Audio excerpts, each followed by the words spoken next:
ज्वारी, तांदूळ, गहू, बाजरा जे काही आपण अडीच धान्य पिकवतो ते पिकवल्यानंतर ज्वारीचं पीठ पाहिजे, तांदळाचं पीठ पाहिजे, बाजरीचं पीठ पाहिजे, नाचणीचं पीठ पाहिजे आणि गव्हाचंही पीठ पाहिजे.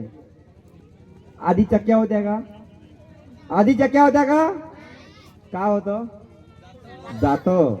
मग जात्यावर जेव्हा बाई बसायची, जात्यावर जेव्हा बाई बसायची तर जात्यातनी का ते डायरेक्ट पायलीनच टाके का? कायच्यानं टाके? कायच्यानं टाके? मोठी ना, मोठी ना. उजव्या हाताने टाके, डाव्या हाताने फिरते. ते कोणती फिरे? Anti clockwise.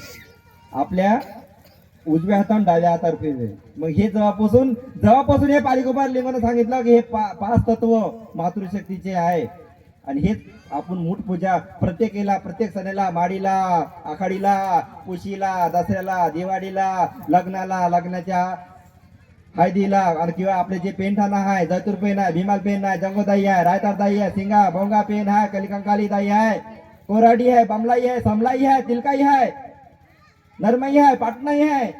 हे जेव्हा आपण मूठ पूजा मानतो ही मातृशक्तीची मूठ असते ना. मातृशक्तीची मूठ हे फक्त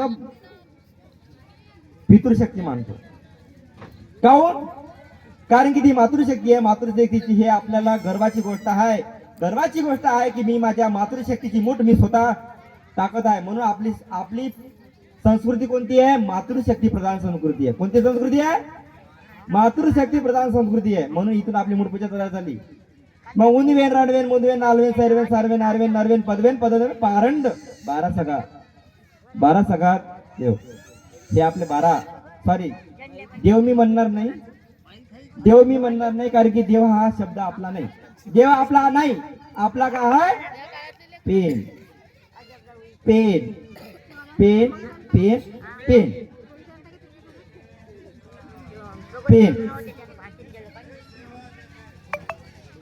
म्हणूनच जे आपली मूठ पूजा ही अस्तित्वात आली. इथंच माझे 2 शब्द समाप्त करतो.